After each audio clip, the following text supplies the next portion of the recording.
এই সমস্ত কাজগুলো হারাম, এই উপার্জন করা হারাম। আর হারাম উপার্জনকারীর দোয়া সম্পর্কে নবীজি বলেছেন আন্না ইস্তাজাবু লা, কিভাবে তার দোয়া কবুল হতে পারে?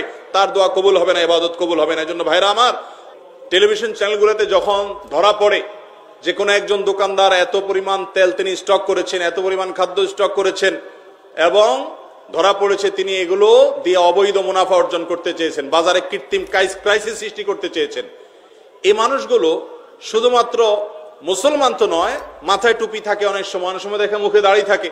শুধু তারা কেন, অনেক বড় বড় ব্যবসায়ী আছে যে রমজানের শেষ দশকে গিয়ে কাবা বাইতুল্লাহ গিয়ে ইতিকাফ করে, রমজানে উমরা করে, অনেক দান সাদকা করে, রোজাও রাখে, রোজা রেখে সে 2 নম্বরই করে, আছে না নাই?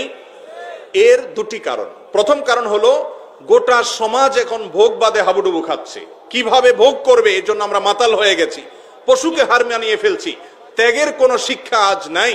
এজন্য শিক্ষা প্রতিষ্ঠানে ধর্ম শিক্ষা, নীতি শিক্ষা, আদর্শ শিক্ষা, মোরালিটি, এগুলোর চর্চা বাড়াতে হবে, তাহলে মানুষের ভিতরে মনুষ্যত্ব আসবে, নাহলে পশুকে হার মানাবে।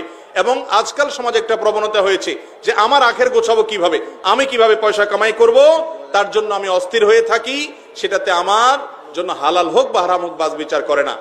এর কারণে 1 নম্বর কারণ হলো এটি যে আমাদের মধ্যে এই অপরাধ বোধ নাই, এবং আমরা এই ক্ষেত্রে জানি না যে ত্যাগের মধ্যে যে আনন্দ আছে, ভোগে সে আনন্দটা নাই। আর দ্বিতীয় কারণ হলো ইসলামকে আমরা খণ্ডিতভাবে বুঝেছি বেশিরভাগ মানুষ। ইসলাম শুধুমাত্র কিছু ইবাদত সর্বস্ব দিন নয়, ইসলাম তো পূর্ণাঙ্গ একটা জীবন ব্যবস্থা। এখানে বিশ্বাস আছে, এখানে ইবাদত আছে।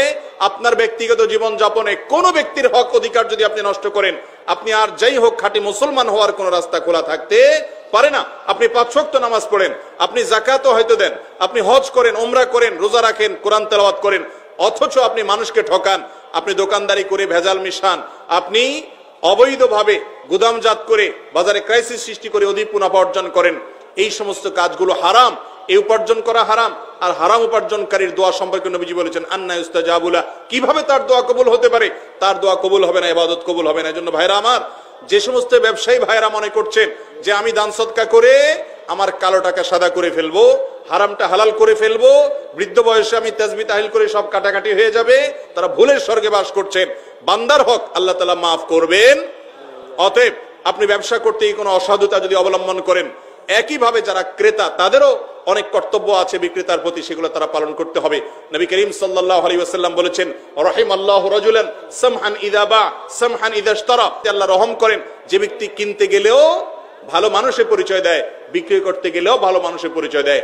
আল্লাহ তাআলা আমাদের ব্যবসায়ী ভাইদেরকে খাঁটি মুসলমান হওয়ার তৌফিক দান করুন, মানুষের মতো মানুষ হওয়ার তৌফিক দান করুন, মুত্তাকি ব্যবসায়ী হওয়ার তৌফিক দান করুন, যারা ব্যবসা করতে গিয়ে অবৈধ মুনাফা অর্জন করবে না, হারাম কাজ করবে না, অন্যায় কাজ করবে না, ক্রেতাকে ঠকাবে না, ওজনে কম দিবে না, গুদামজাত করে ক্রাইসিস সৃষ্টি করবে না, এই ব্যবসায়ীদের সম্পর্কে নবীজি বলেছেন আত-তুজ্জারুস সাদুক মা'আন নাবিয়্যিন ওয়াস সিদ্দিকিন ওয়াশ শুহাদা, যারা সত্যবাদী, সততার সাথে ব্যবসা করেছেন, কিয়ামতের ময়দানে তারা নবীজি সাল্লাল্লাহু আলাইহি সাল্লামের সাথে, শহীদ সিদ্দিকদের সাথে তারা উঠবে এবং তাদের সাথে ভিআইপি হিসাবে হাজির হবে আল্লাহর দরবারে। আল্লাহ তাআলা আমাদের সবাইকে সব ক্ষেত্রে সততা অবলম্বন করার তৌফিক দান করুন।